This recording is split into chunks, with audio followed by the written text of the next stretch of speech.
We are live. We are live. What's going on, everyone? It is a Wednesday. Happy Wednesday. It's my Friday as an educator. We have Friday off for Veterans Day. Big shout out to all the veterans. And then Thursday is a I don't know what it is. I just have a 4-day weekend. That's all I know. So I had to come here and do a live show, folks. This may be the show of all shows. We shall see. We have an awesome special guest. Might have another special guest coming on later. But yeah, I want to say what's up to some early birds hanging out. Sorry, guys. I had to push the show back by 10 minutes. My computer was not turning on, and I was really scared. I would have done it from my phone, but that would have sucked. You're next. You're next. What's going on? You're next. You're out of control, Chris. Hey, maybe I am. GT Comics, what's going on? Comic Journey, what the hell are you up to now, Jurdo? X11, Shadow Rat, Brandon Hansen, Pitchfork and Torch is ready. Woo, anarchy. Calm down, calm down. In the powerful words of Optimus Prime, calm down, calm down. Marvel Goddess, what's going on? Oh, crayons and hugs. I saw you post something, X11. I got to look into that. You're next. Chris is late. Spider Dude's hanging out. Preston, what's going on, Preston? 360. If you guys haven't caught last week's Canon show or the props or flop segment that I uploaded, a couple days ago now, check it out because we had Joe Knows Comics, not Journo's Comics, Joe Knows Comics, filling in for me on our props or flop segment. That was really awesome. He was even repping the Niner gear, baby. That's what's up. But big kudos to your Eagles, man. Not 8-0, right? Tom is in the house. We're getting an echo. Are you still getting an echo? My mistake. 2 windows open. It was all you, Tom. We are getting an echo in an upcoming Disney Plus series, though. Let's see. We got Creepy Cow Comics. Nice to see you. Chris, missed you Sunday. Yeah, thank you. Thank you. I know. Reef the Sea. Thank you for being here, Reef. I know you added a lot to the discussion. I think that was last live stream, one of the previous live streams that we did. So 360. Yeah, man. Thank you. So, guys, as we take a few minutes before we bring the guest in and get into our juicy nugget of a conversation tonight, we'd like to let some more folks get into. I do want to give you all some updates. So I do believe I have a few things right here that I need to show. Are they right here? Yes, they are. So we will be having a Friday Night Live this Friday. And during this Friday Night Live, I will be doing my monthly Q&A for my Patreon subscribers. So big shout out to all my Patreon members. And I will be announcing during the show two giveaway winners. The giveaway to my October Patreon giveaway, and I have the books right here, and also to my October YouTube channel member giveaway. That will be announced this Friday, so come hang out for Friday Night Live. Let's see, that's my book. All right, this will be the giveaway for the YouTube channel members. I will do a randomizer and pick the winner that way. This is a Thor #1 variant that's a Walmart exclusive 3-pack. It's not open. It's in a bag and board, but the 3-pack is not open. So one of you lucky channel members will be in the runnings to possibly win right here. And then for all of my Patreon members, we got West Coast Avengers 62, first full appearance of the Timekeepers, and Eternals #1 Arthur Adams variant, just a beautiful variant. My lighting is a little hot today, it looks like. I don't know what's going on there. And Dark Ages #1. So can't wait to announce those on Friday.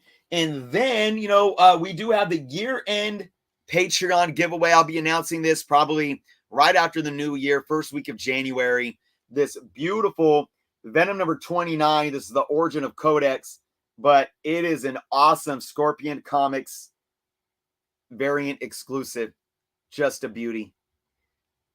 So there is that. Those are the giveaways. And then I'll be announcing some more giveaways for my YouTube members and my Patreon members sometime in January. So look out for that as well. All right. So wait, before we start, who purchased the Nerdy Girl and Comic Tom variant? Oh, are you talking about the, what's that book called? I forget already. Anyways, moving on. Couple of more updates before we bring in our special guests. I will be back on the Canon this Sunday, 5 p.m. Pacific, 8 p.m. Eastern. We're going to have an awesome show. Another props or flop segment, of course, there. If you aren't subscribed to us on Comic Book Canon, please find the link below and give us a sub there as well. And other than that, folks, let's get into it, okay? We got an awesome special guest that I want to bring in here. He's been a supporter of the channel. Doesn't have his own YouTube, but he's always participating in the community on other YouTube channels. I'll let him give a little spiel himself, but I want everyone to welcome Brendan, aka the Collector Without Fear. How's it going, man? Good, man. Thanks for having me. Yeah, thank you for coming on. I'm going to be hanging out with you guys next Monday. We'll talk about that in a quick moment. But, last minute, I actually had this show planned for a while. I had the concept of it, and some things transpired over the last couple of days. I said, I need to go live with this. Who can I bring on? I reached out to you. I thought you would be a good voice of reason for this show. So, again, thank you for being here. Guys, there's links below to Brendan's IG. You can follow him there. But there's also a YouTube link. And Brandon, I'll let you just tell a little bit about this YouTube channel and what you do with your folks over there. Yeah, so the channel is actually my good friend Lael's channel. It's called the 1/6 Scale Man. And basically it originated from so myself and he and a bunch of our friends are part of the 6 scale collecting community. So Hot Toys and then statues like Queen Studios, Prime One, stuff like that. And so primarily the content on his channel is geared toward that, as well as on Monday nights. Every Monday night we do a live stream that is Lael, myself, and 2 other guys with us that have been reading comics for 30-40 years, and it's about comics. So a lot of times that veers into how things are going to be adapted in the MCU, like Black Panther, or like Disney Plus shows, stuff like that. But it all circles back to what we've gleaned over 30-40 years of reading comic books, since we were a kid. I mean, I literally learned to reading comic books. So I'm on there every Monday night. And so you'll be with us next Monday for our kind of Black Panther 2 discussion. Yep. And then, here and there I pop up on some other YouTube channels like Jetta Patrol, Justin's Collection. Those are 2 of the bigger ones. And then like Collecting Weekly and a handful of others. Just kind of talking about whether it's collecting comics, statues, kind of, all kinds of stuff related to, the source material originally, which is comic books for us. So awesome stuff. Yeah, guys, go click the link below. Give them a sub over there. And yeah, I'll be joining on Monday to talk about Black Panther. I got my tickets for Saturday. For everyone else, if you see it like at the midnight showing tonight or tomorrow, don't go on social media and spoil it for other folks. Like, just, keep it contained. Keep it contained. You know what I always say too? Like, at least if you need to talk about it, put the little spoiler and then, about like 20 lines of lines or, 20 rows of lines before you actually go into spoilers.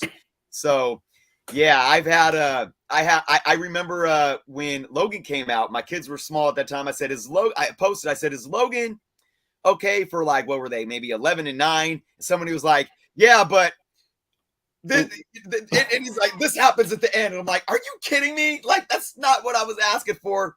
I'm done. So be kind to others, folks, but I'm excited. So Monday I will be there, but yeah, right on. Okay. So Brendan, I knew that I didn't want to talk about this stuff tonight by myself. I didn't want somebody that would just come on and just say, oh yeah, Journo, Chris, I agree with everything you're saying. No, I wanted someone that I know that has a good, solid approach to critical thinking, to being able to analyze things with a well-rounded point of view, and hearing you talk and hearing you chime in on some of my other live streams. I thought you would be perfect for this, and we are going to talk about, folks, a lot surrounding the quote-unquote influencer. And if you read the title of this stream, yes, it's saying influencers are out of control. Now, Brendan, just to let the audience know, I didn't really let you know all the details about what we're going to be discussing here. And I didn't even let you know what I mean No, by I'm this coming in title. blind. Yeah, I kind of kept you in the dark, So I'm sure I have already stirred up a lot of controversy here with this title. Influencers are out of control. And I'm gonna be honest, and folks watching right now, and be honest with all you. By the way, what's going on, Mojo Quid? Thanks for hopping in.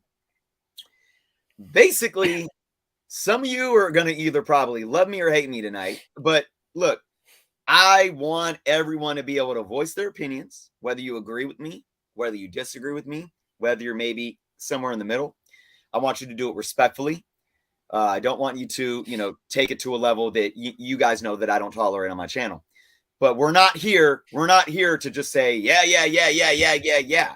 We're here to have discussion. We're here to listen to other people's points of views.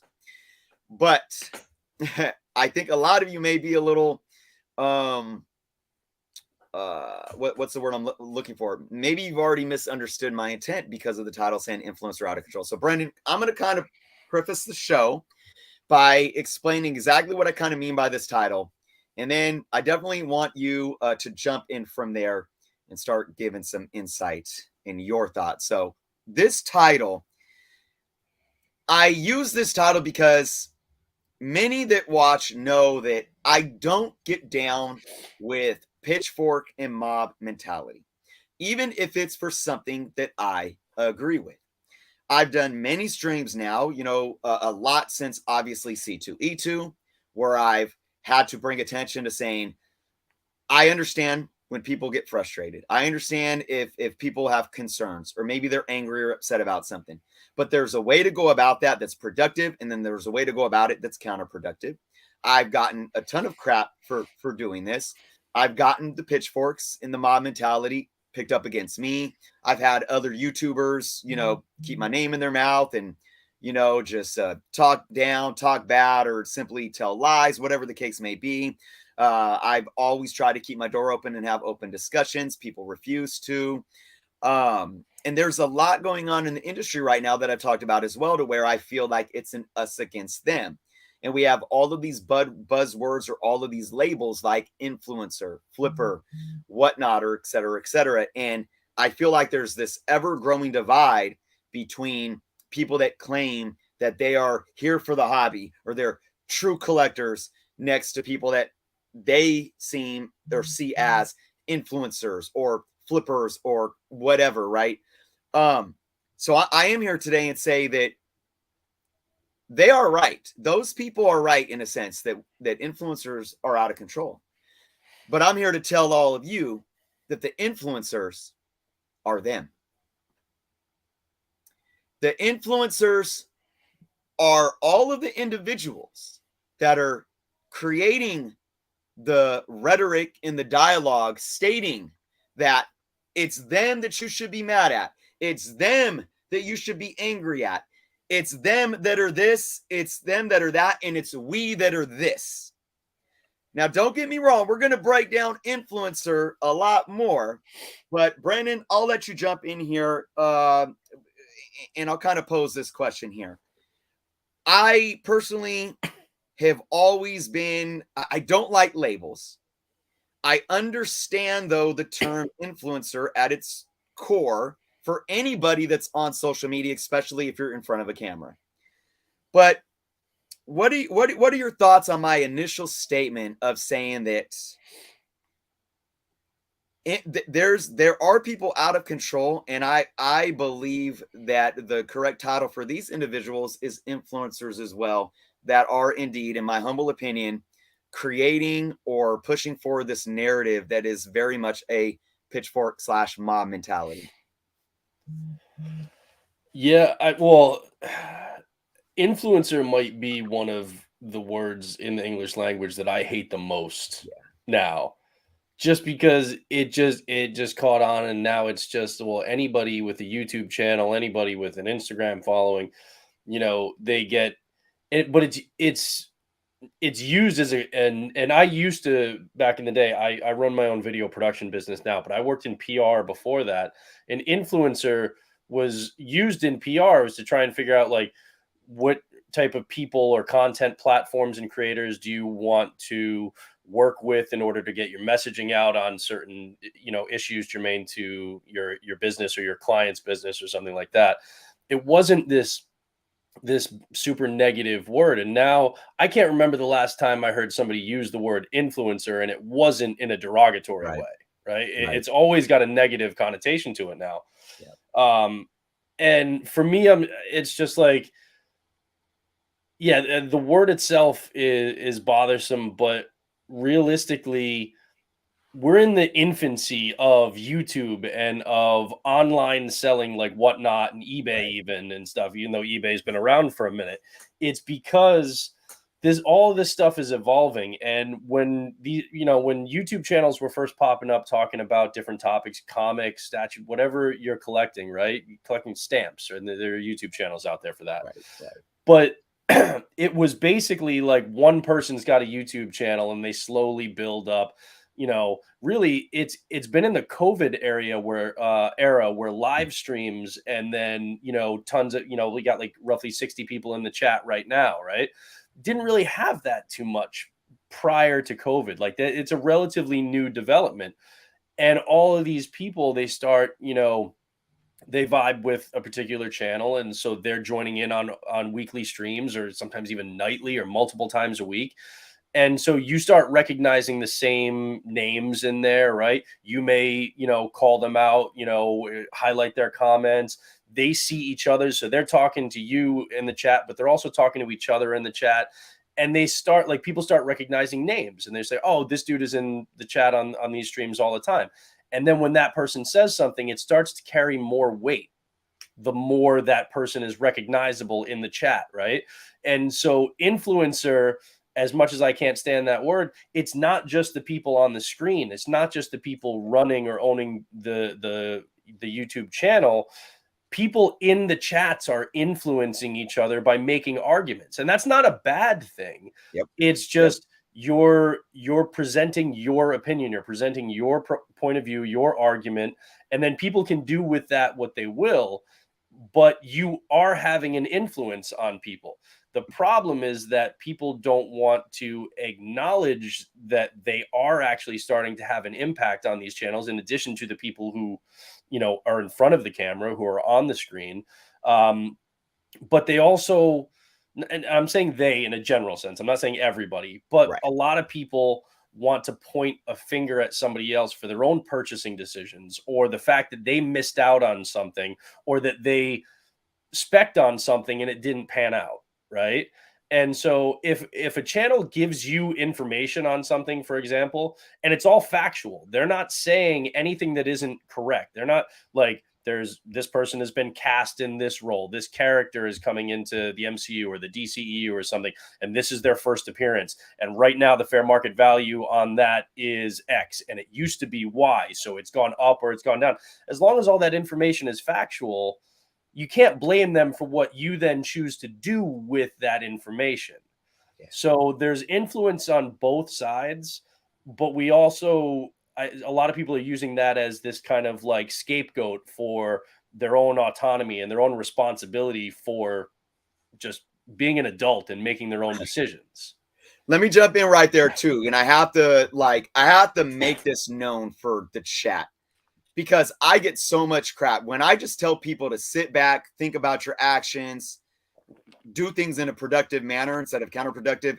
I always get pushback saying, "Oh, you're making excuses." But I'm going to go to what exactly you just said about the autonomy. Now, everything you just said, and I'm going to make a statement, but I'm really posing it as a question. Tell me if I'm right. You're stating that just because you're stating that people need to own up to their own decisions, and that people need to understand the autonomy and the power in that autonomy that they have.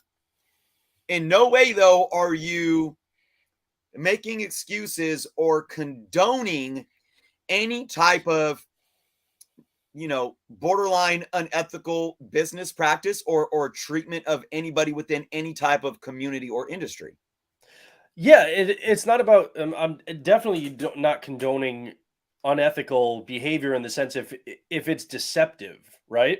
But again, it goes back to if somebody is providing you with false information, if they are not giving you truth, if they're not giving you accurate information, then absolutely that's not cool. That's underhanded. You have every right to not like that activity, right?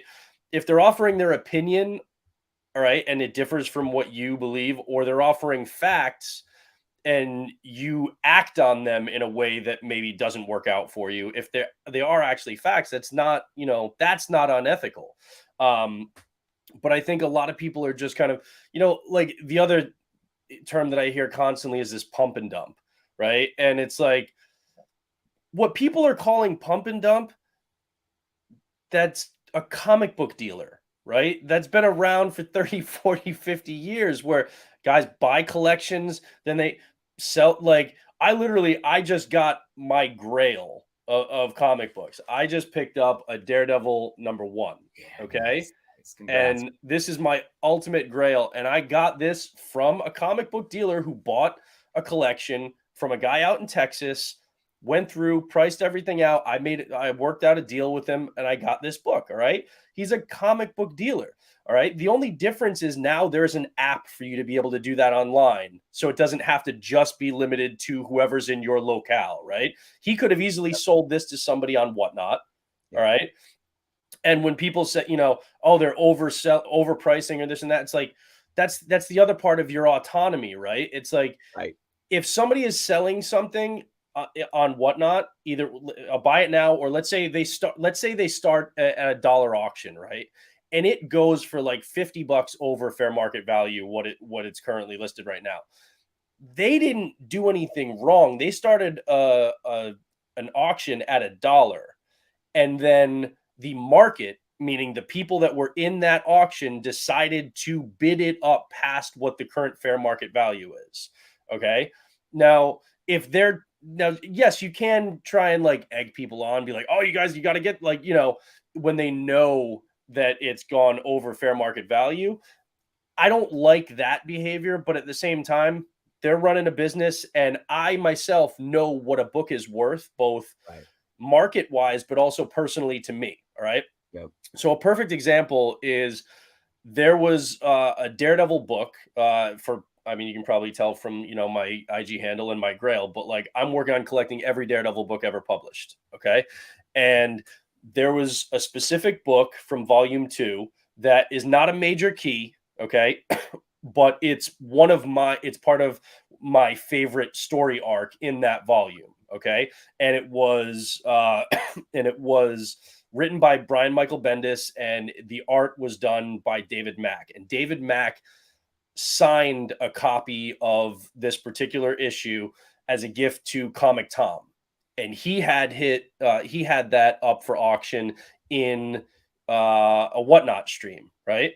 And there was one or two other people bidding on it, and I knew what the book was worth, and I went about $20 over what fair market value was for it. But I knew that, and I chose to do it because it had a personal value to Right. me that was beyond. So I knew what Right. the fair market was. I was willing to pay Yeah. $20 more. And so I did that. He didn't fleece me. He Right. didn't, now, and there have been times where I've seen, whether it's him or any other, what people call influencers, nerdy girl, whatever, where there's a book that I think they've priced it too high in the buy it now. I either make an offer on it like I would with a normal comic book dealer if I'm in their shop, right? Or I say, yeah, they overpriced that. I'm not gonna, but comic book dealers overprice stuff all Yeah. the time, All like the in time. brick and mortar, right? All the time. So I think it's this, to me, I think there's a lot of this, like, because they're getting this notoriety, like Yep. your traditional comic book dealer doesn't get this kind of Yep. internet fame, right? But Right. I think when people see people getting kind of internet famous or like get notoriety in a collecting community, while doing stuff like that, I don't know, for some reason it pushes people's buttons the wrong way. But I always just look at these guys as comic book dealers, Yeah. where either I'm going to agree with what they're trying to sell something for or not. I'm going to try and make a deal. If I can, great. If I can't, I move on. But I don't burn my positive energy being negative about them. It just doesn't work for me. Yeah, and I have some pinpoint points to go to why people get like that over, what you call, they're basically just like a comic book dealer, just like an LCS owner, but now they're in front of the camera and there's that kind of that internet fame that comes with it. So I got a few things to bring up here. One is to your point about these people are just dealers that are using a modern technology that is still in its infancy. I absolutely agree 100%. If social media was around in the 70s, 80s, let's not even talk about the 90s, but even in the 70s and 80s, like I think human nature and the way social media feeds into this antagonistic rhetoric, this antagonistic behavior, they would have got LCS owners would have got the same treatment, because and I say the same thing about like movies, because Yeah. it seems that there's everything so negative about the movies coming out. Like, can you imagine, or even the comic books themselves? Like, can you imagine if there was YouTube, Facebook, and social media when Stan Lee put out She-Hulk in what 1980 or 82? I forget. Yeah, exactly. Yeah. Like, oh, what are you doing? Gender swapping the Hulk, Stan, and Stan would have been, it would have been horrible. But that's the product. That's the negative side of social Yeah. media, and I think people should understand that it's not just the time right now, and it's not just what's happening right now. It's just because social media is right now. But I got two Human things. beings are tribal in Yep. nature, and it's Yep. just social media gives us the ease to find echo chambers and Yep. then feed into the tribal nature of things, and then that can breed conflict. And that's, I think we're seeing that in the comic book collecting community. Absolutely. So I'm going to say a quote right here, and I want to say this quote, but I want this quote to kind of linger, and we might come back to it maybe in the middle of the show or at the end of the show. Definitely at the end of the show. But it's a quote by Malcolm X. Now, whether you guys are a fan of Malcolm X, that's neither here nor there. But you got to understand the power of this comment in this quote, and I'm going to read it. The media's the most powerful entity on earth. They have the power to make the innocent guilty and to make the guilty innocent. Because all media, now this is me adding on to that quote. Media, especially social media, because remember, there was no social media when Malcolm was saying this, but that's why they call it social media. It has the power to influence minds, influence ideas, influence behaviors, and influence the attitude of the masses. So again, remember, they can make the innocent seem guilty and the guilty seem innocent. And that's the influence and power of the media. So technically, that's why, to what Brendan was saying, everyone that's participating in social media is being influenced and is influencing at the same. I'm gonna way, and all the viewers, keep that in your back pocket, all right, or the back corner of your mind, and we're gonna move on here. So, Brendan, this is what I really want your thoughts on. Swag, what's going on, Swag? Lyrics here. Hey, even salesmen are influencers because they're trying to influence your purchasing decision. Yep. Swag, what's going on, Swag? P Kill, what's going on? Okay, I'm gonna state this, Brendan, and I really want to hear your thoughts. So these are, again, folks watching, this is my personal assessment. These are my personal thoughts. This isn't a cold hard fact. I mean, I believe a good opinion is backed up and based on substantiated facts. I do. So I do have a lot of evidence that points to or that can really push the hypothesis in my opinion here. But it is my opinion when we look at, okay, so we have that us against them mentality happening right now. We have a lot of people on Instagram. We have a lot of people on YouTube that are just anybody that has a following, a huge following, anybody that sells on Whatnot or is a big seller on Whatnot, anyone that has a huge following on YouTube, and we know the names. We know the names. Tom, Danielle, Jem, even, anybody, very Gary, even Reggie. Reggie gets it sometimes too, and he's like one of the The most nicest person on the yeah, planet, I think. right. Anybody, and I get it myself. As soon as I hit a certain amount of subscribers or, said the wrong thing that doesn't fit into the groupthink mentality. You got the Whatnot Wednesday crew, Rage and Mill Geek and even Skeleton Keys, Tony and Sam again, two really just humble people in my humble opinion. So this is what I believe I call it the pitchfork / mob mentality. And again, for everyone watching, I'm not invalidating your frustration or your anger for certain things that may have occurred or you may think is occurring. That's fine. I just don't believe in the pitchfork mentality. And when I see people jump down people's throats to start finger pointing, I believe it's made up of 3 types of people. One, and I'm going to kind of do this backwards. One are the individuals with good intentions that listen to those without good intentions and just believe the rhetoric. They're kind of spoon-fed this rhetoric. And, maybe they just hopped into somebody's YouTube stream one day and they hear him saying, Whatnot is the cancer of comic books, and it's sellers like Nerdy Girl and Comic Tom and all they're ruining the hobby. It's bad. It's very anti. It's not, I disagree with, I don't really like Tom's top 10, because of this, that, and this, which could be a valid reason. It's very just anti, bad. They're literally ruining everything that we love. Pitchfork. So you get individuals that might hop into these streams and they really just think these are decent people. And they just start believing what they're feeding because their good intentions are, well, I love comic books and, I don't really care about flipping or investment. And man, it sounds like this is kind of going against what I believe in. And maybe this person is right. And maybe this person is bad for the stuff that I love. And then that's the big concern for me because it can then, create that rhetoric or that kind of groupthink mentality when they just had good intentions all along, right? That's one. Two are the people that they really probably, they don't really care about the flipping.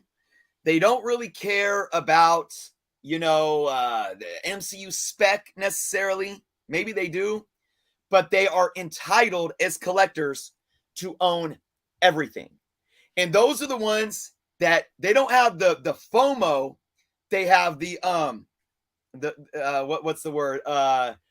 The AOMO, that they're angry of missing out because now that a $5 book is selling for $40 or $50, they're mad because they didn't get it when it was $4 or $5. And they're like, well, I'm a collector of Hulk and that character showed up in a movie and now I don't have that issue. Flippers are ruining the hobby. It's all your fault. Why are you entitled to paying a certain amount of money for that book? If you're really a Hulk fan, maybe you should have bought it when you could have bought it for just a few bucks. Excuse. That's 2. And then 3, and this is the big catalyst for me. The third type of people are those that are doing, and I recently talked about this, they're doing the same exact thing that everyone that they hate, that they say they hate, and that is ruining the hobby are doing. They're selling comic books. They're flipping comic books.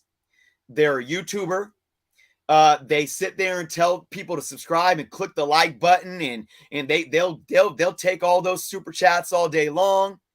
And they're going on YouTube and doing claim sales, and listing, and they're the ones that say, oh, exclusives are ruining the hobby, but then you see them listen to an exclusive variant for $200 on a YouTube claim sale, and they're just salty for whatever reason because they aren't Comic Tom. They aren't nerdy girls sitting on probably literally over $1 million at a time, over millions of dollars worth of product, and they're in it for the same thing.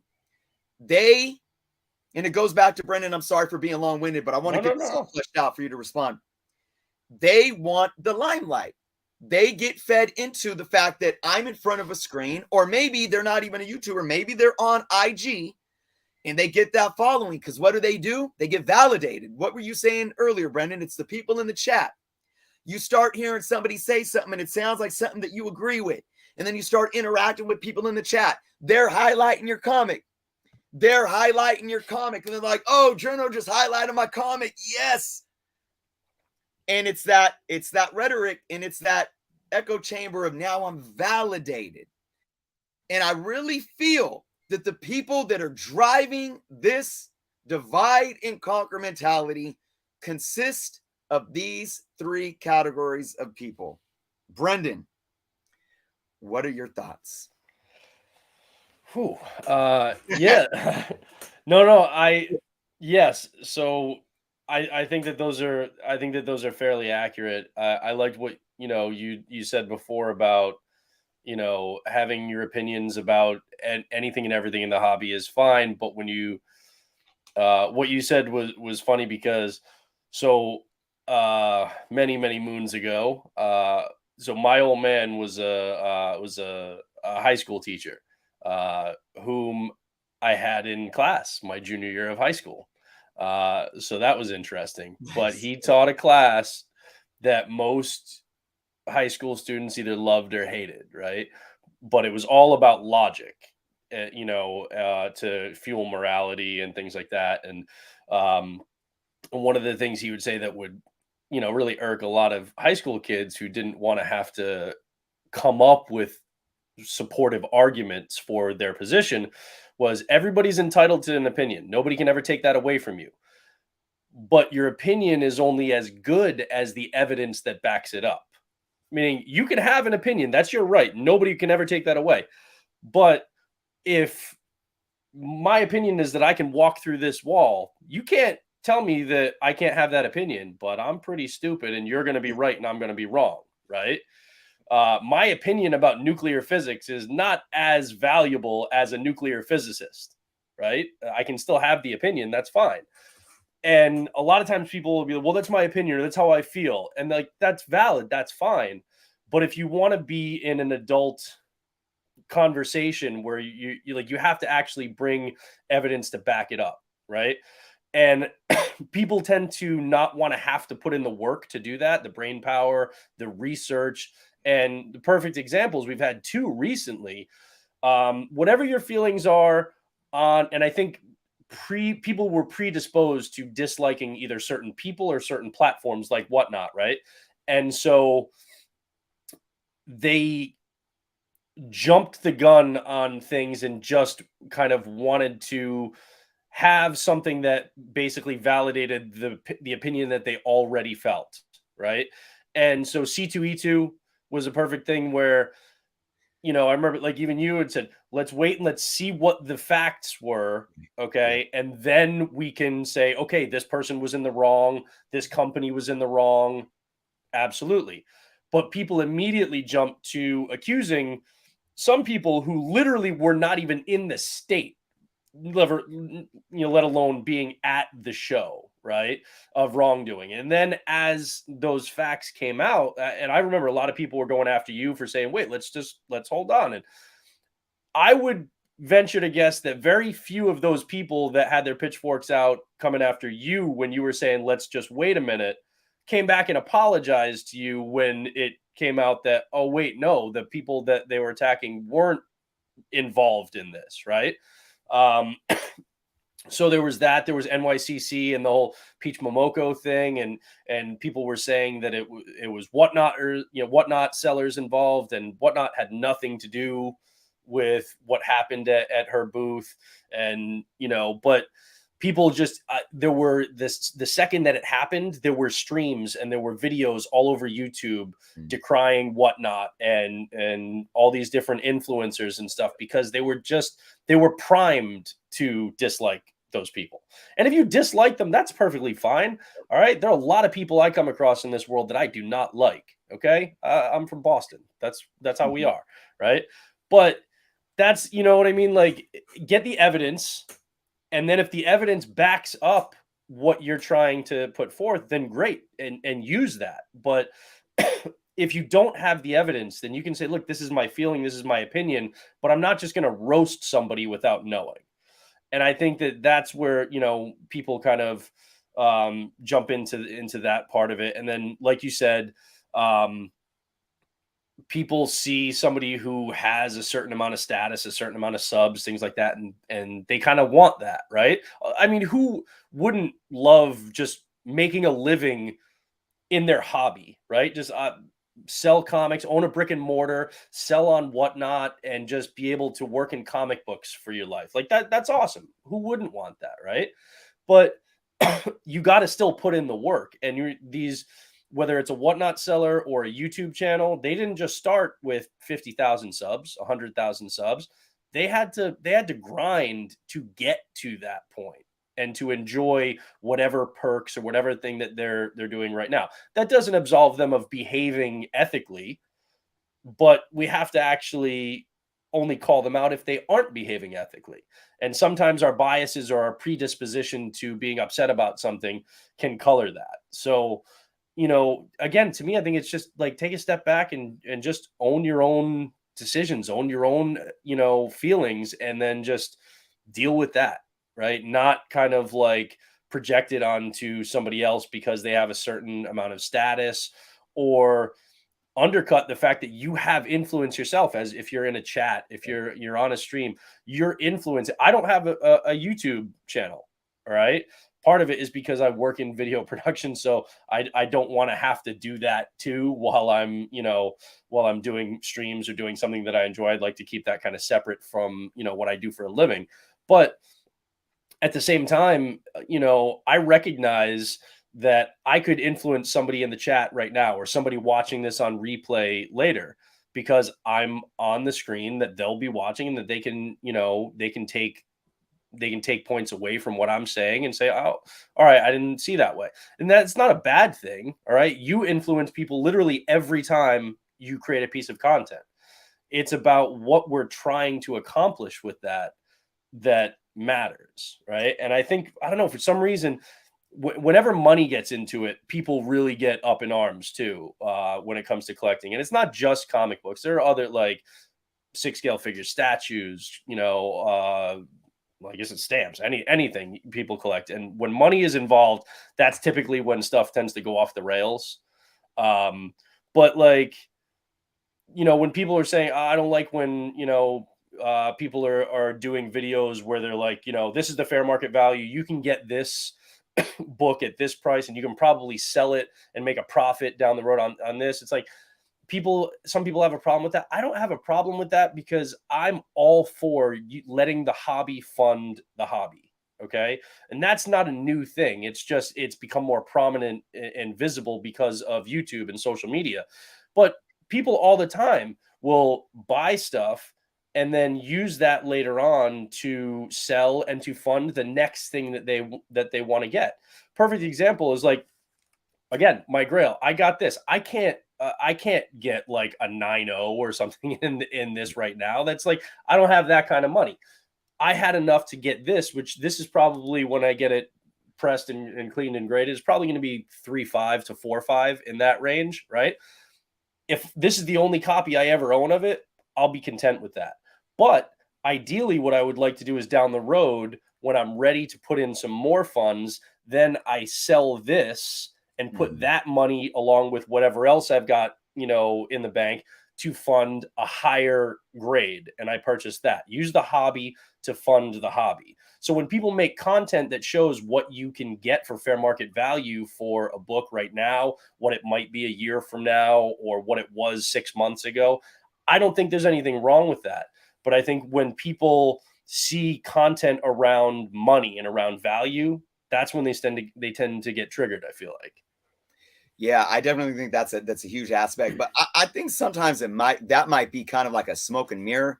Like again, they use it as a tool to create rhetoric. I'll get to that in a minute. I just Mhm. want to give a shout out to TMNT, cool guy. Thank you so much for the super chat here. Do you think the issue is that there are humans who have no inner monologue and are just going from one reactive behavior to the next when they should just be buying another one? Okay, well, obviously some humor in there, but yeah, TMNT, cool guy. Thank you again. Truly appreciate the support. I talked about this a lot. This has been a theme over this last year, actually, where we are very reactionary, and it's very much kind of an addict behavior. You know, this is to buyers and why the market may have gotten to where it's at over the last couple of years. This, really is putting the influencers aside and just looking at how we consume things and buy things. And yeah, the FOMO is real. The FOMO is real because we are reactionary. We don't think for whatever reason. And it's not books. And it's a cultural thing. I've said this often. We live in a culture that promotes the gimme, gimme, gimme, me, I need. And I need now, now, now. And that's what drives it. And you could say that the way that we sell the product, whether it be comics or cars or whatever, there's that salesman mentality. And again, you could be a car salesman and still be ethical, but I mean, deal with this person, but that's the free market, but yes, there is very much reactive behavior going on without much thought being put into it. But I want to come back to a couple things here. Brent, I want to ask you a question. So I do feel that money's a big thing. And I think that's why a lot of people get upset, because it is that entitlement. So I think some people, like the group of people that I said, oh, they didn't buy this book when it was $5, now it's 50, mad. And then they use the excuse, well, it's flippers that only care about the money. When really comic books are a collectible. They've been a collectible for well over 50, 60 years. And supply and demand, people. You think your LCS is running a charity? Yeah, right. Like, Exactly. How do you think comic books continue to be produced, or why people even care about them on the secondary market? It's a business, right? So there's that. But then going back to kind of the influence and how we're influencing this divide and conquer, us against them, how we're influencing this pitchfork mob mentality. I think these people that are on YouTube, a lot of them that are just on Instagram too. It's for them, it's not about the money. We're talking about money in a different way here. For them, it's not about they want to make money necessarily on YouTube, or they want to make money pushing this mob mentality. To them, they want validation. They want solely validation. They want to feel like they are somebody and a part of something. And this goes back to, this is human nature, right? I mean, it's high school. It's very much high school. And I've actually watched documentaries where neurologists have done studies on how social media affects our brain. And it is very much a fact that people like Zuckerberg and Facebook and Twitter and all these and YouTube, they sit there and they have sociologists, psychologists, brain doc, neurologists. They got people on the payroll or that do studies for them, that they take in that data and they build their algorithms based on those things. Because what do they want it to do? They want it to feed your endorphins. They want you to get high off of going on to Facebook and seeing how many, I got 25 notifications. Look at how many people hearted. So a like wasn't enough. Now we have hearts, right? So, the whole idea of YouTube again, and getting people in the chat. I'm getting validated by having you guys here. I'm getting validated by having you guys like my video. But then you guys are getting validated, right? By hearing me and getting your comments highlighted.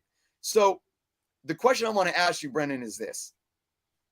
And again, tell me if I'm wrong here, or there's any different type of perspective that you have. I'm not, just for the audience to know, you're not here. We're not here together to group think and echo off of each other. But my question to you is, being that these are my beliefs and what I'm seeing, I'll add one more thing before I actually ask the question. Many of these people, whether on YouTube or IG, that do this, it's all they do. Like, they're not talking about what comic book they actually read. They're not talking about the good things that happened at New York Comic Con. They're not talking about the good things that happened at C2E2. They're not talking about the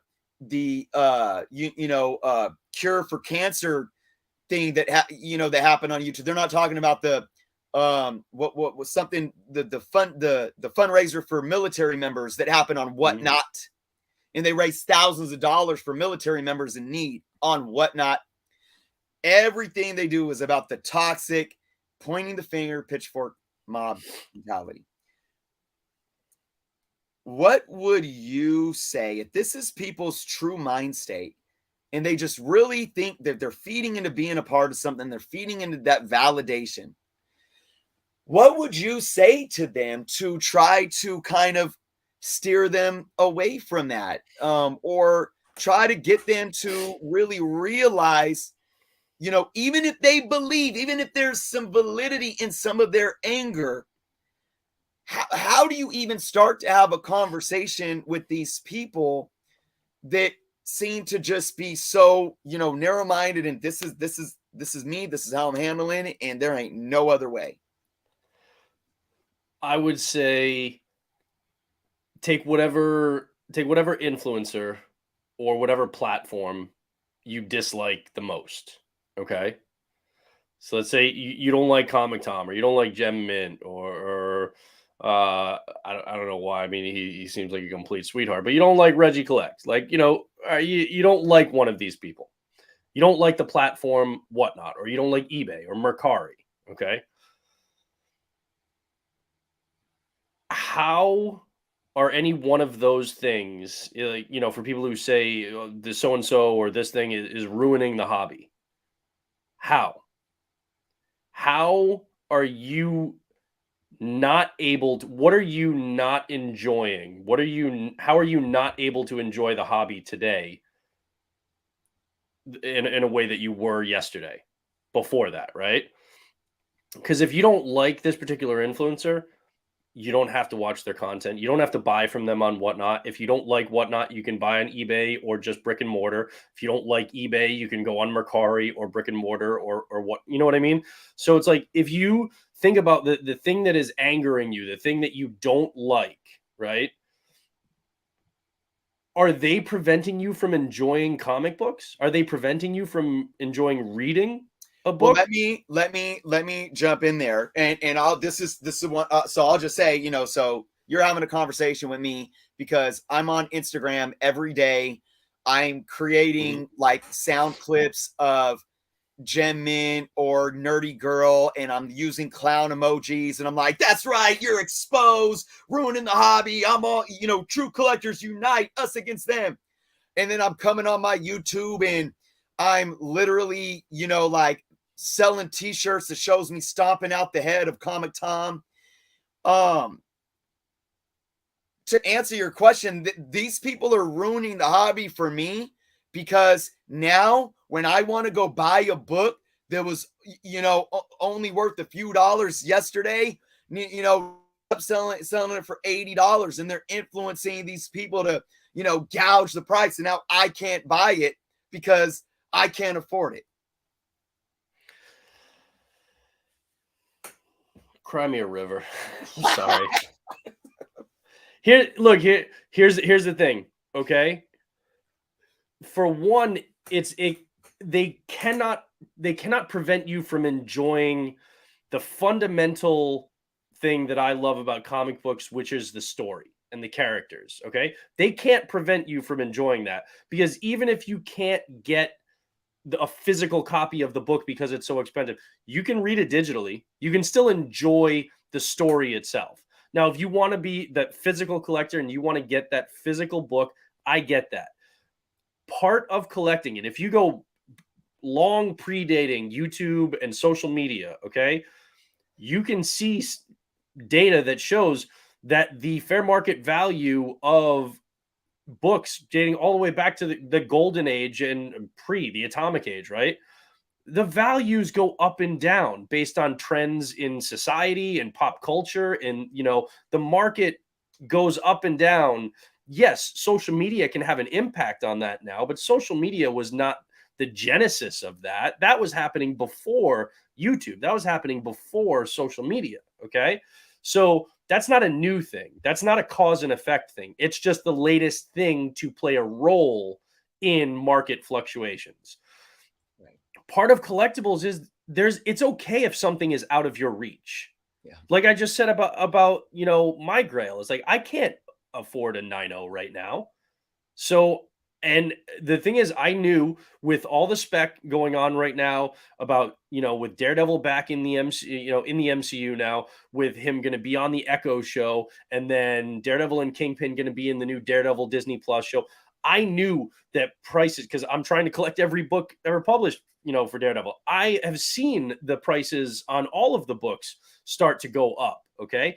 I know that in the next 6 to 12 months, that the price on this book is going to go up as, casting rumors and trailers start coming out, all that. And I knew that this was my window to get a decent copy of it right now. And if I didn't, then I would probably have to wait 3, 4, 5 years until the prices start coming back down after these shows and movies and stuff have come and gone.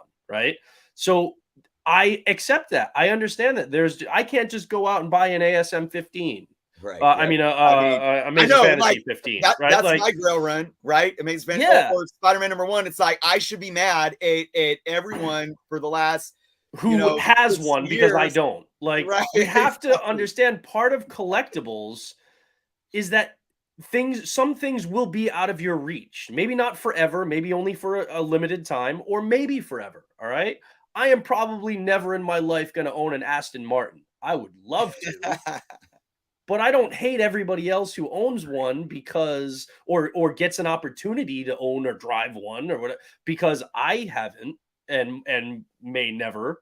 Like, but so it's not ruining the hobby. At the core, at the end of the day, this is about the books and the characters and the stories. Nobody can ever stop you from reading them. Yeah. Okay.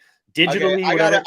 gotta interrupt you right there. Yeah. Greg, you're gonna be blocked. You're gonna be blocked. How dare you? I'm just kidding. I'm happy for Dusty Baker. Sorry about that. I just No. But yeah, love you. people aren't like. But what I meant by like, how are you not enjoying the hobby today in a way that you could before? All right. Right. Yep. It means that, like, one, you don't have to buy from somebody or buy on a specific platform. And two, you don't have to consume their content. So let's say you just don't do those two things. You continue to support your local comic book shop and buy your books there. You're still buying the same books that you want. Yep. You're still reading them. You're still enjoying the stories. You're still enjoying the characters and building your own personal collection. All right. They can never take that away from you. Same thing when people are saying, oh, variant covers are ruining, comic books. Well, but how? You don't have to buy them. You can still stick with the cover A for everything, right? Yep. So it's we're seeing these things and we're letting ourselves be sucked into something that we don't like and perpetuating that anger, right, when you don't have to. I'd just be like, you know what? I don't like your style on you. Even if this YouTuber, what they're saying is 100% accurate, there are some where I'm just like, the style right. is just grating on me. I don't like it. I Exactly. don't feel the need to go and publicly like cyber bully them. Right. I just be like, I don't have to watch your channel. It's as simple as that. Lyric here just brought up a reason why he doesn't watch a certain YouTuber, and he stated why, and that's fair, and it's that there you go, and that's what it is. It Lyric's not going on Instagram and creating memes and like you just said, cyberbullying Yeah. it, but That's childish. If you're making memes yeah, depicting humiliation or violence towards somebody because you don't like their success or you don't like their YouTube channel, that's childish behavior. Just don't watch their stuff. Just don't engage with them. Just don't, buy from them. You don't have to do any of those things. But if absolutely, you're actively putting negative energy out there toward this person who you've never even met and don't know on a personal level, they could be the nicest person in the world. And the flip side is you could think somebody is great and they could be a total scumbag, right, exactly, right? So the point is just like, stop putting this extra status on people just because they're on YouTube. I'm on a YouTube stream with you right now. I'm nobody special. People don't have to, love me. People, I'm sure a lot of people hate me. Like that's fine. I yeah, don't care. My yeah, world does not spin based on the number of people who love me or support me on social media. yeah, And we shouldn't be focusing on trying to damage other people who are trying to find some success because we don't like what they're doing. Just absolutely. ignore them. I have another question. I'm gonna play, I'm gonna role play with you. I want to address this real quick from D Will. There's That's such a fair. thing as Yeah. moderation, and we don't need 30 versions of a cover. Okay, D Will, this is kind of what Brendan was just saying. You don't need 30 versions of a cover, right? So go buy the one that you want. But those other 29, they're giving work for artists, so artists are getting money and getting paid and making a living. And it's more money to the publisher so they can keep producing your cover A, the only one that you care about, right?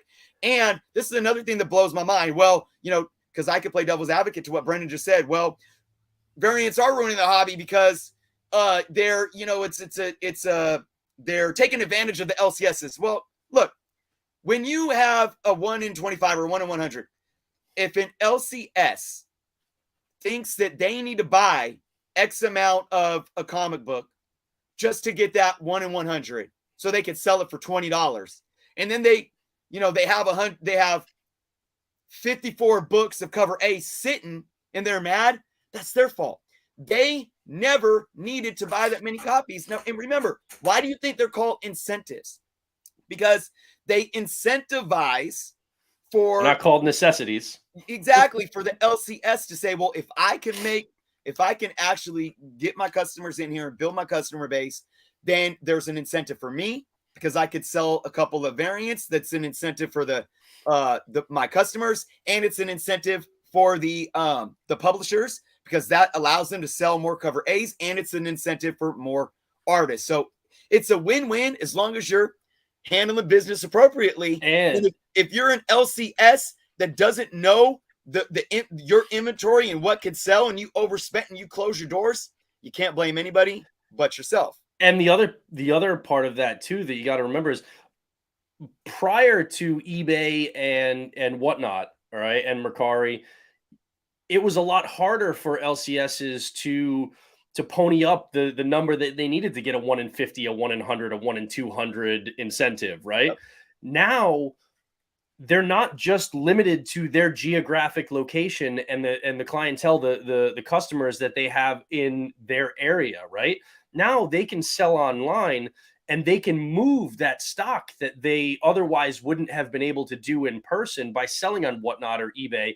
So now they can sell more of those so they can move through those 25 copies of cover A so that they can sell that 1 in 25 incentive variant, right? So, and there are a lot of LCSs that are staying afloat because of being able to sell stuff on Whatnot, because now they're not Yep. just limited to a 5 mile Yep. radius, right? Absolutely. I've So seen it. I these know shops. I buy from, and that's the thing. It's like a lot of the Whatnot streams that I buy from have like 10, 12, 15, maybe 20 people in them at a time. right?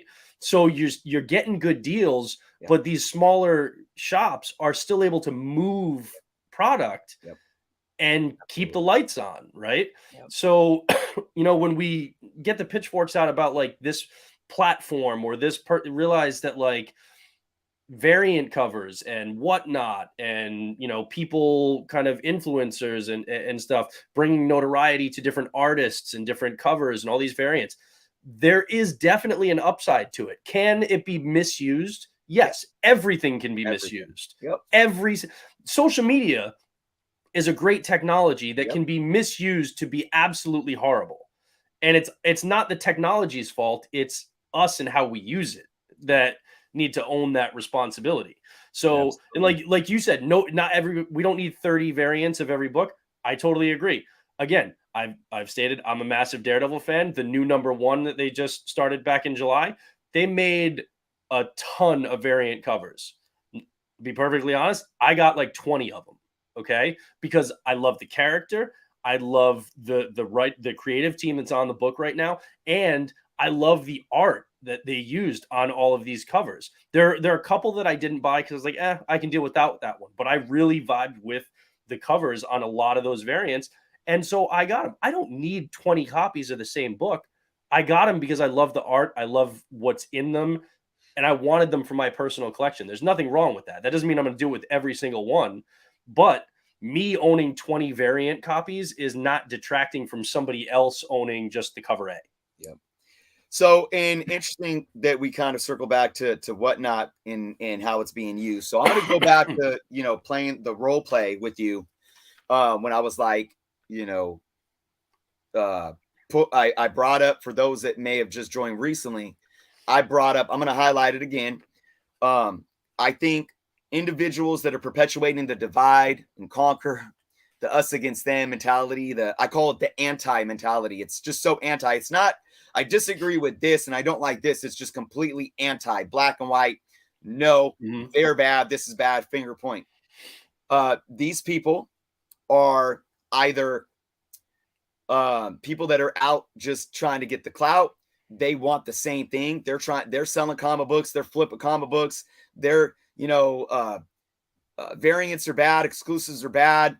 C2E2, C2E2. Oh, but here I'm selling, exclusive variants on a YouTube live stream, whatever the case may be. Making money off comics is bad, but they're selling on whatnot themselves, or maybe now they're anti whatnot and they're selling on drip. They're on YouTube and they're telling you to subscribe and hit the like button and welcoming on all those super chats and getting that count up because they care about it. It's either those people, they're doing the same thing and they're jealous or envious of the success of others, or they are feeling entitled to a book that they don't own and they want it. They blame influencers or flippers because now the value has been manipulated and I can't afford it. Or it's the third group of people that are just people with good intentions and they start listening to these people and they start buying into it, unfortunately. So my next kind of role play here, to play a character, when I said, what would you tell these people that get caught up in that rhetoric and that mentality? So nerdy girl, and again, I'm playing a character, guys. I'm not stating this. Everyone hates nerdy girl because she went and bought 75 comics. She came out, she expressed, how she would do things differently, et cetera, et cetera. She goes on her whatnot, right? She's got crazy golden age books. She's got modern age books. And I guess on whatnot, she starts everything at $1. I've been in a couple of her sales, but now I'm this character. Nerdy girl is horrible. Whatnot's horrible. Nerdy girl is taking advantage of her celebrity and manipulating her buyers to overpay for crap books that aren't worth anything. Wink, wink, out of character. She starts everything at $1. So, Brendan, again, you're sitting here coming out with all of these reasons about why me, the pitchfork mob, I'm wrong. I'm not entitled. I could go read a book. If I don't have it and it's out of my budget, how is it affecting me? But I'm telling you, man, people like Nerdy Girl, they're taking advantage. They're using their celebrity and they're overpricing and overselling books that are crap books and they aren't worth money. They're ruining the hobby. Got the world's tiniest violin on my shoulder here. I feel like it's like a broken record, but it comes back to just pull on your big boy pants and make your own decisions, right? Like, if you know that something, first of all, yeah, no, she's not overpricing anything when she starts it at $1. Okay, like, you can't say somebody's overpricing something when it starts at $1. Okay, let's get that out of the way. Now, if it ends up selling for more than you think it's worth, well, if you didn't buy it because you're like, no, it's not worth that much, you're good. Yep. Like, don't buy it. There's nothing wrong with that, right? So I don't get that. I don't get that, like, oh, they're overpricing this and they're selling books that are worthless. They're worth it to somebody, right? Like, and if they're not worth it to you, then okay. But let's say, again, people would have thought that I overpaid for that signed David Mack book, right? Yep. And so, like, you overpaid for that. You don't know what it's worth. No, I know exactly what it's worth fair market value wise and what it's worth personally to me. And I used that to guide what I was willing to pay for it, right? So if it's not worth it to you, that's cool. But you can't say it's overpriced and not worth it as a general blanket statement, because it can be worth it to somebody else. And if it's not, and they overpaid because they weren't paying attention and they didn't understand what they were, then that's their responsibility. It's not yours and it's not hers, right? I can tell you, and again, everybody has their own, preconceived notions. Everybody has their own opinions. So people can say whatever they want. I have nothing to gain. I don't have a YouTube channel. All right. I'm not looking for subs. I'm not looking for anything like that. I'm not looking for clout. All right. I mean, I don't even impress my wife, so I'm not going to, be impressing other people on on social media. So, but I can tell you that Nerdy Girl has never been anything but extremely nice to me. We actually share the same birthday, and I was in one of her sales because I picked up a book that she had that I really wanted, and we realized that we had the same birthday, and she literally put something in the buy it now for $1, and she was like, "Nobody touch this, Brent. Take this. It's $1." And then she sent me some books as a birthday gift. And I've seen her do that to, not just because we have the same birthday. I've seen her do that to other people when somebody in the stream is like, today's my birthday. And she's like, oh, I'm going to put something in the bite now. Nobody else touches this for this person. Like, but nobody pays attention to when she does that stuff. And then my favorite dealer, the guy that I used, that I got this book, that I get a ton of my stuff from, about 30 minutes away from where I live. He knows her really well. They are very close friends. And he has told me that, people just kind of make these snap judgments based on, being online, but that she's a sweetheart of a person, super close friends. I trust him implicitly. I've been dealing with him for a while, getting great books from him. He's very trustworthy. And so he tells me she's a stand-up person. I'm like, okay, cool. I'm not going to like go out and vouch for, oh, she's the best person in the world, because I don't know her that well, but I know that he does. I'm like, okay, but I'm not going to go and make judgments because I think this way when other people know this person better than me in a context that I don't. Right. And that's the thing we have to remember, is that everybody that you see on a YouTube stream, on a YouTube video, anything like that, like, you're seeing YouTube. You don't know this person and what they're dealing with in their life on a day-to-day basis. Just like there was a stream where, Reggie and Morpheus were talking about, a situation where Morpheus, there was kind of like an antagonistic interaction with somebody, and then he's like, wait, before I respond, there's got to be something else that's really angering this person in this guy's life. And he talked to him and found out that there really was something that he was really upset about, and was kind of bringing it into that conversation.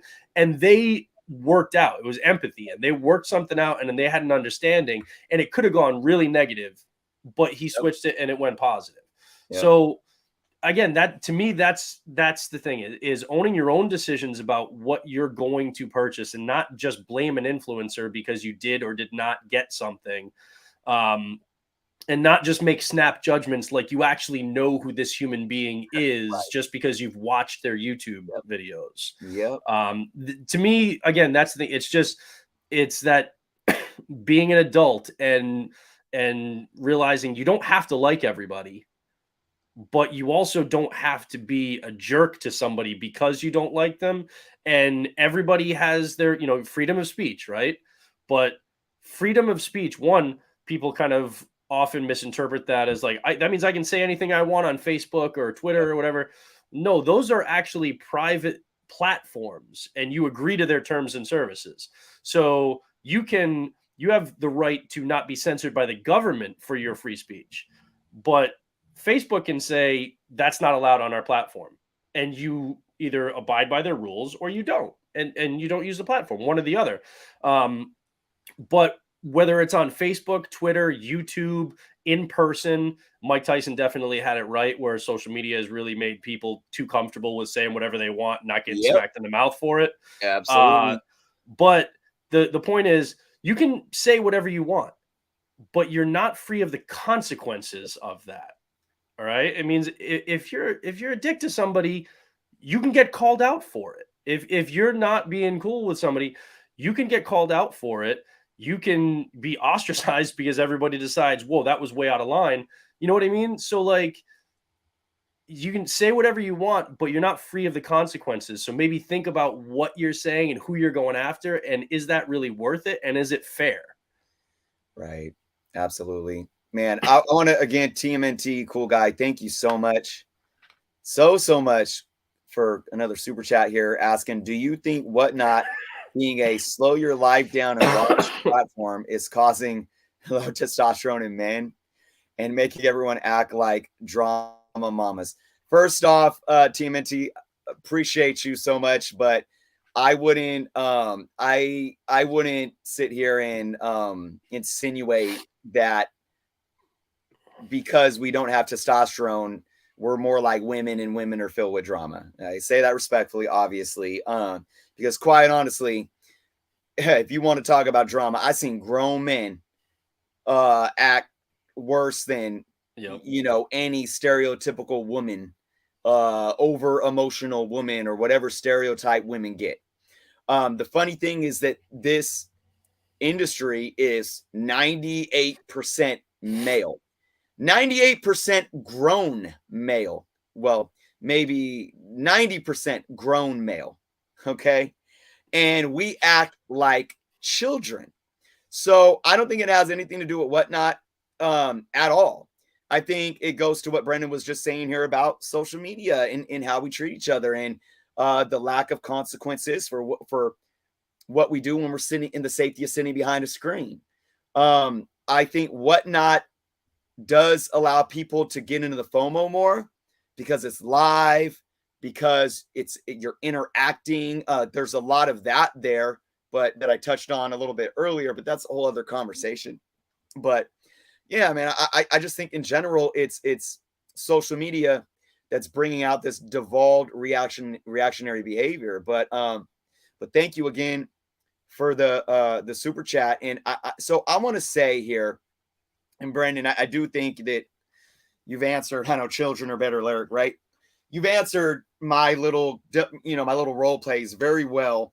And I agree. It's almost like we're beating a dead horse here with this, with how do we combat this? But I think I really want to move on and focus here, as we probably get towards the latter end of the show here, to like, what did we take from this show?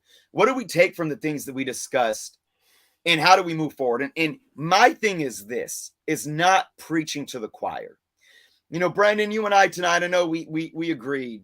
We have a very similar perspective, I think, on this. And, I think a lot of the chat here tonight has shown a lot of, support in how we're looking at things. I haven't heard too much clapback. I actually wanted a little more. I wanted a little more pushback just to have that kind of critical thinking debate. But my thing is, I don't want to sit and preach to the choir. I don't want to sit here and speak what we've spoken to like-minded people and sit and just alienate even more those people who get down with those YouTubers or those people on IG that are all about that mob mentality. Oh, screw journo. That's like, I've lost hundreds and hundreds of subscribers because I speak my mind and I'm not a yes man. It's funny because I've learned my lesson. And this is going back to how do we combat the echo chamber? Because that's what it boils down to. I don't want to preach to the choir. I don't want my own echo chamber. But how do I impact the mob pitchfork mentality echo chamber?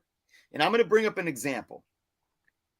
Early on in my YouTube days, I did a couple videos going hard on Key Collector. Key Collector is wrong. This, that, and this. I reached out to Nick. He was like avoiding me. I'm like, what is it? What is it, Key Collector? Let's go. Let's talk about this. You're wrong. I still believe they're wrong in the things that I brought up. I'll always say that. And if Nick's watching, it's all good. We laugh about it now, but I believe that Key Collector is wrong in how they label some of their first appearances or second, etc. And I had no bad blood with Key Collector. Like, I call companies because I appreciate them and I want them to be better, right? So I realized, though, that what I did was I created an echo chamber. I created an echo chamber of pure Key Collector hate. So much so that I had people in my comments, whether it was my live streams or my videos, literally calling out Key Collector, but calling out Nick, the head of Key Collector, making personal threats to Nick as a human being. That's when I realized the power of the influencer. And that's why, remember, we're all influencers here. I realized the power that I had. And at this point in time, what did I have? Maybe 3,000 subscribers. I was nothing on YouTube.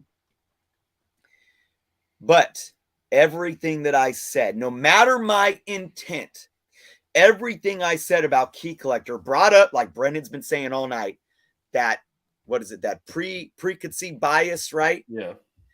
That people already had of this app. And I validated them. I validated them so much that they didn't see that I was actually a fan of Key Collector. I like Key Collector overall. I don't buy into like I don't, everything that gets pushed through a notification, I don't need to go buy and FOMO out over, but I use Key Collector, a couple times a week. I think it's great for what it is. They couldn't see any of that. All they saw was, oh, I disagree with Key Collector. I hate Key Collector, death to Key Collector. And they ran with it because I validated them. Because that was their perception. It's the power of perception on social media. So I had to come out. I did multiple streams and multiple videos saying, guys, no. I am not validating your pitchfork mob mentality. I am not validating your hate. And I am not validating your personal attacks on one individual that is a human being. What happens? As a family, too. Right. So what happens? I lose subscribers. People hate me now. Now I'm putting another type of box, right? Now I'm putting the box, that same hate, that comic clown hate or that Key Clown app hate, journo clown collectibles is in that, because I'm not going to validate your freaking groupthink echo chamber mob mentality behavior. On the flip side of that, so when I agree with Key Collector, I get people that are against Key Collector, they hate me. But when I'm for Key Collector, I get that other side. So it's like I always speak my mind. I'm never a yes man, and I've learned. So you're uniting both sides in their dislike for you. Right. There you go. Exactly. But you can't let that stop you from creating the content though, because like, you know, that's the whole point is you didn't make a video about hating Key Collector. Oh, absolutely. You want it to be good. You want it to be better. So you want to say, hey, I think this is where there can be improvements because this is a great tool, but it could be even better. That's a positive thing. But you can't not create positive intended content because you think somebody else is going to take it and go into a negative way with it, because then everybody should just stop creating content as it is. True. But what's important though is that you understand that words are powerful, and no matter my intent, people are going to have their perception. And you're right. We can't control perception. We can't, but we can do our best to make sure that their perception is as clear as it can be, right? So we do have, that's with that great power comes great responsibility. Yeah. And that's why foster the conversation, keep it going so that there's clarity. Exactly. Keep and have a conversation instead of just reacting. So my thing tonight is this. I want to I can't talk. If people are on YouTube and they can lie about it all they want. They can lie about it all they want. Some of them are here because they have good intentions, but they're caught up in that hype. Maybe some of them even started with, I say this about politicians.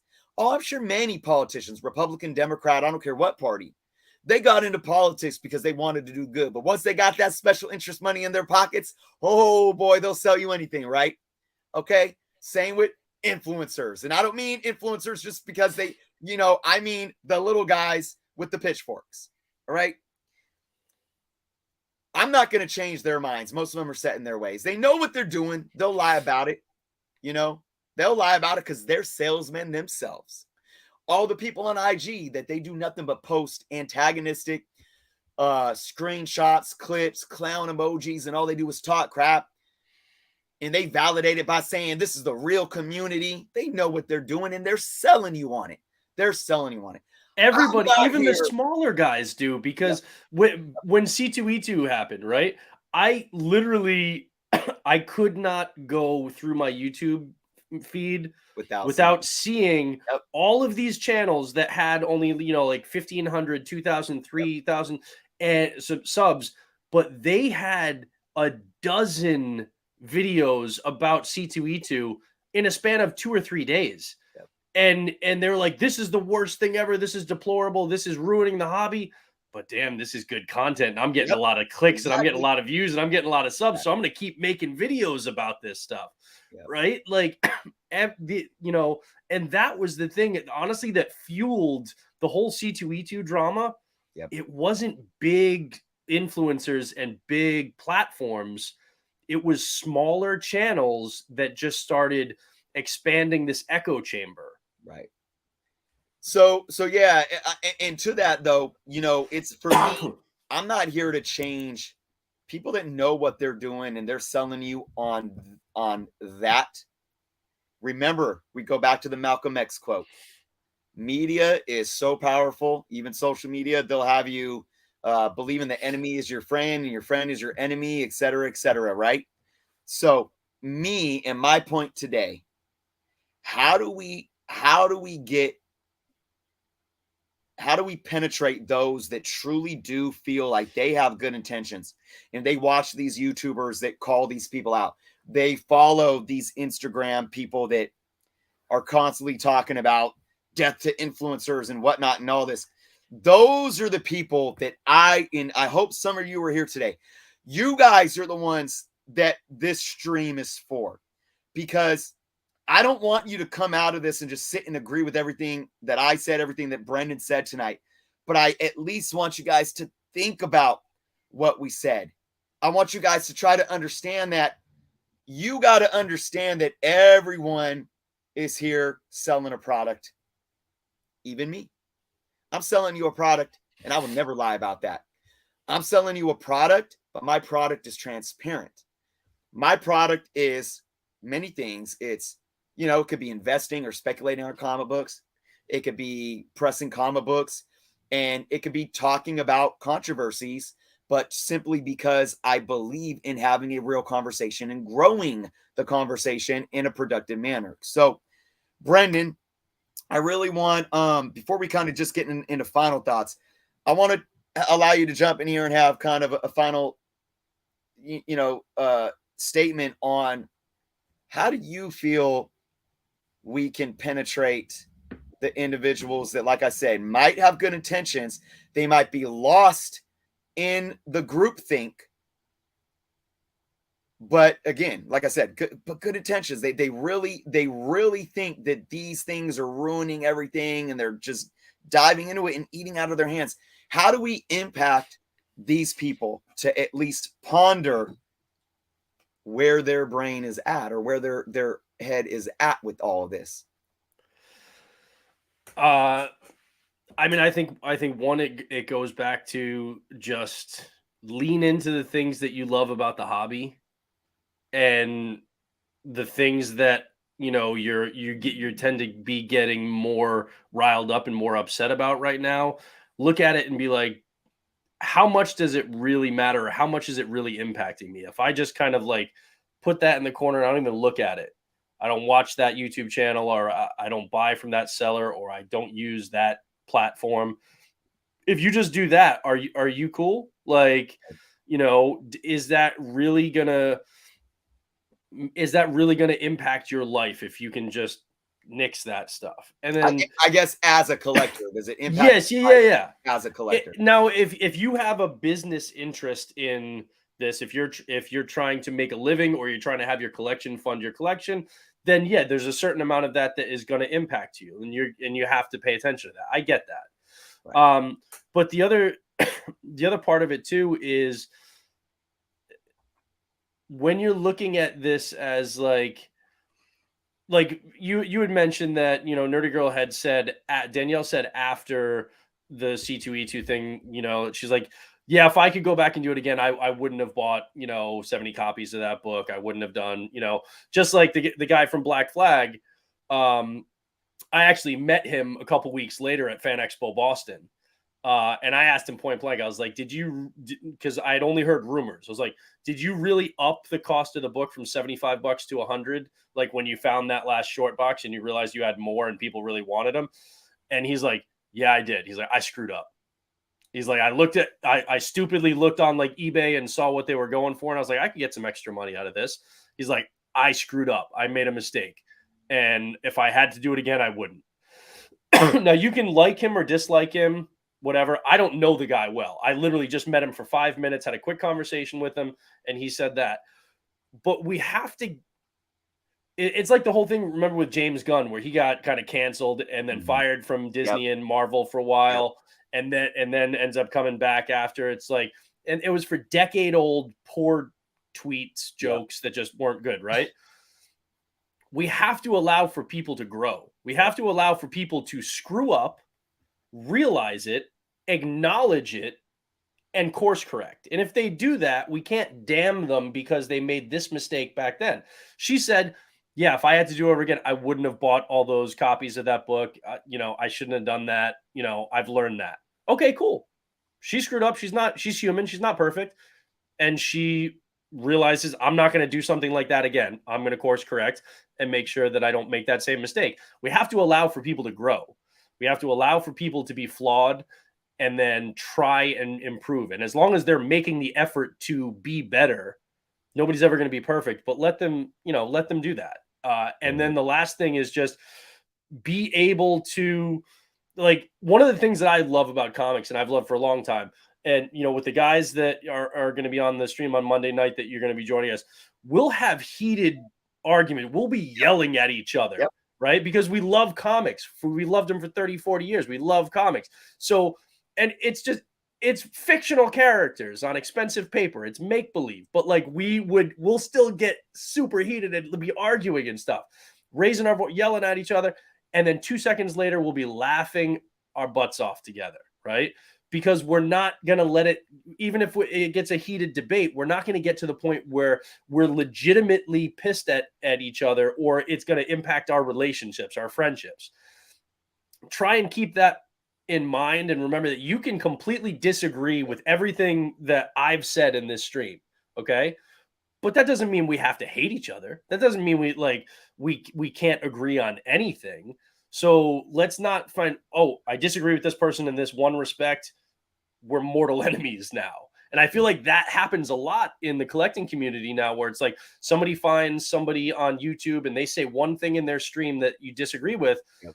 And now it's like, oh, no, we are mortal enemies, rather than like I've seen you on countless streams where somebody disagrees with you or says something completely opposed to what you're saying in the chat, and you invite them to either clarify and continue a back and forth dialogue in the chat, or actually come on the stream, right? So being open and just being, okay, look, we'll say our piece, we'll be respectful. Sometimes we get a little animated, but at the end of the day, if we disagree, we can disagree. But if we're trying to keep it respectful, we're at least moving in a positive direction. If you do those little steps, you should be able to enjoy this hobby instead of getting so mad about it that all the content you're either creating or consuming is geared toward the things that are bad about the hobby instead of the things that you love that brought you to it in the first place. Yep. It would be like, it's kind of like if all you ate was soda and junk food and and had all these health issues, and we're like, food is bad, but yet there's a world of vegetables and fruits and grain and all this healthy stuff out there. You are what you consume, and you can't blame, you can't paint a whole community or a whole industry because you consume something that, has this distorted image of what something is as a whole. And to add to Brendan's point, don't just, if you don't like certain big YouTubers or people, if you don't like the Whatnot app, go buy somewhere else, stay away from those things. Also, challenge yourself and stay away from the individuals that are, validating what you think you believe. So turn off the anti-YouTubers or the YouTubers that are the anti-influencers. Turn that off for a minute. Turn off the anti-IGs. Turn that all off, and then see if how you collect is really being impacted. That's going to make a difference too. I want to, Holy Harlot, what's going on? Thank you for being here. No one says death to influencers. Yes, they do. And I'm going to bring this up. This is going to be one of my final things that I want to address tonight. This has gotten, I did a stream last week talking about inciting violence, and that's really what it's coming to. And there was a couple of specific incidences that I shared. People want to deny it all they want. That's fine. They're probably watching right now. But it's all good.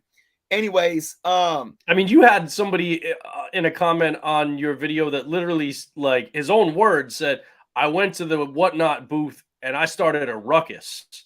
Like, yeah. Oh yeah. There are people that are literally saying, I'm going and I'm showing up and and that resulted in a physical altercation, because he said that security was then had to try and restrain him to say, to protect the safety of other people. They're doing their job. So like, yeah, it does create a physically threatening environment. Like, and here's another thing. And I want to, and I don't know how folks like Tom or Jim or even like, Very Gary or any of these other YouTubers that are larger than me that get a lot of hate. I don't know how they do it, because I get literally threats, like personal threats, like not every day, but constantly.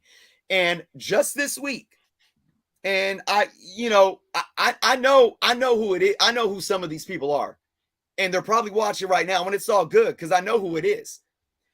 But I get accounts that are just open, because anytime somebody opens an account, it's always there. Like when they open, you have to open a Gmail, right? Or Google account, and then that's your YouTube account. So people will go and post on my videos, and they'll like, literally threaten my life. And then I'll go, and it's like, it's a woman's name or something. It's some fake made up name. And then you go click on it, and the account was created the day that they posted. that comment. So, with somebody that, probably is known in the community and they're watching my video and they can't they can't show their face and comment to me as them. So what do? They go run onto Google and Gmail and create a new Google account, and then they go run back over there and they leave their little threatening comments. People absolutely are, and go look at it. I can name names, Harlot, but it's not about that. But I'm sure many of you follow IG accounts that literally are basically almost saying death to YouTubers. I mean, literally. I'm not just sensationalizing this or making it up.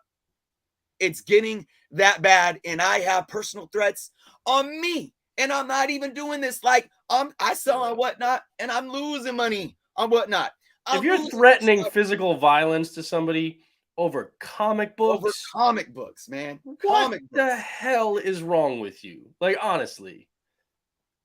That's it, and again, that's why I am so passionate about this right now. All I've done is try to be a voice of reason. I've tried to be a bridge, because I'm going to say this too as I wrap up my final thoughts before I allow Brendan to give his final thoughts. For anybody that was here tonight watching the stream, I in no way, and I'm sure I could speak for Brendan as well, we are not invalidating any feelings that you may have, because feelings are always valid. I can't tell you why you're feeling a certain way, but if you feel it, it's valid, and you should be able to talk about it. You should be able to express it. If you don't like something that somebody does, talk about it. And there's good things that came up from all those little people, like you were saying, Brendan, all those people on social media, Instagram, talking about C2E2.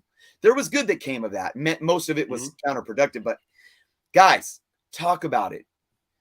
If you think somebody is doing something and there needs to be accountability, I'm all for that. Don't ever come at me and say that I'm spinning it or I'm shifting the blame. Never. And I'll use Nerdy Girl, and I've had private conversations with her.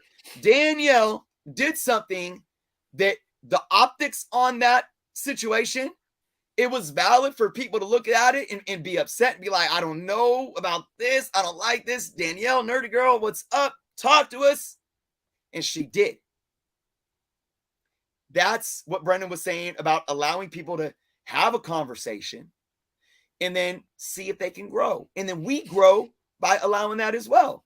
But so many times, you're damned if you don't, damned if you do. That's why a lot of these influencers will just block people, because they know that no matter what they say, they're going to get attacked. But it boils down to, folks, we have to sit with ourselves and ask ourselves, are we buying into what this person is saying? Are we buying into that person is saying? Does it have to be so hateful? And it's come to a point where this community on social media and now at cons are opening back up. We are all in the same place, guys. We may think that this is nationwide, worldwide, and it is, but believe it or not, like Tupac said, we ain't hard to find, man. It's like we are in the same spots that they be at. Literally, I should play that song right now. And this us against them mentality is spilling over into real life. Y'all can deny it all you want. So, my final words is this. If you're angry, you're angry. If you're upset, you're upset. But you got to understand that you have to hold yourself accountable first in how you want to address these issues and these feelings, and how you want to hold other people accountable. Because you have to engage in a way that'll have a productive result, not a counterproductive one. And that's why I am now very cautious of the way I do these streams to talk about these issues, because I don't want to give other people firepower. I don't want to become that in which I hate. So I have to say, okay, how do I not alienate people? How do I actually have a discussion? And then, like me and Brandon said earlier in the show, we can only do so much. We could try to have the conversation. And I always say this, my door is open to all of you. All of you. Even if you think that you hate my guts or you think that you close the door on my face, my door is always open. I will always give somebody another chance to come talk to me privately on my channel. I don't care what it is, because at the end of the day, it is just comic books. And to get so angry and mad and acting like this stuff is there are freaking babies dying right now because they don't have food in their bellies. There are children who are like little babies that are crying on their mother's bed, and their mother is passed out with a needle in their arm because they're on dope. And they're trapped in a system that doesn't care about them. There are veterans coming back from wars with PTSD living on the streets because our healthcare system doesn't see them. There are people struggling, contemplating suicide right now. These are real life issues. And we're over here trying to boss up about comic books. The fuck, man? Excuse my language, but goddamn. Now, with that being said, again, I welcome everyone. My door's open. Hit me up on Instagram. Send me an email. Let's keep this conversation up. But let's do it in a productive manner. We're all here for one reason. Comic books can be something more. Comic books have helped really save my life so many times. Comic books have created a bond with me and my children that means so much more than silly pictures and stories about superheroes that wear capes. Okay? But at the end of the day, the anger, the hate, the violence, it has to stop. We got to build bridges, or otherwise we're going to burn it all down. And it's only a matter of time where that fire ends up going from one roof to the other. And now our roof is burning down because of our own hate. And we couldn't meet halfway with the water buckets to try to put it out. So with that being said, Brendan, first off, again, thank you for coming and hanging out tonight. But I want to give you the floor to be able to just have some final words. You know, no question from me, just whatever's on your mind, whatever you think is important for you to get off your chest and address to everyone that is still here tonight. I mean, I think you summed it up pretty well. So I don't think it needs a whole lot more. It's just, again, if somebody overpays for something, it's not your money. Didn't affect you, right? If somebody on Whatnot or your LCS overprices something, just don't buy it. You know, if you don't like somebody's content, just don't watch it. But remember how you conduct yourself as an adult when you're in the chat, when you're on a stream, when you're talking publicly about other people.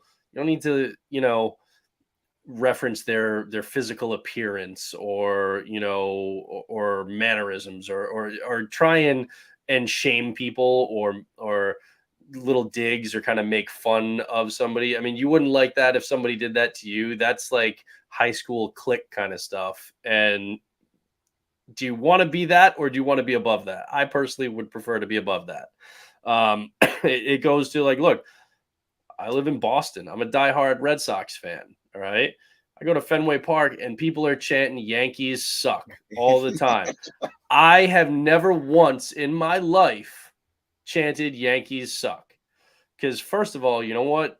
No, they didn't. They won 26 rings while we were struggling to get. So that was just factually incorrect. They did not suck. That. I didn't like them. You acknowledge that. Yes. But they did not suck. Okay.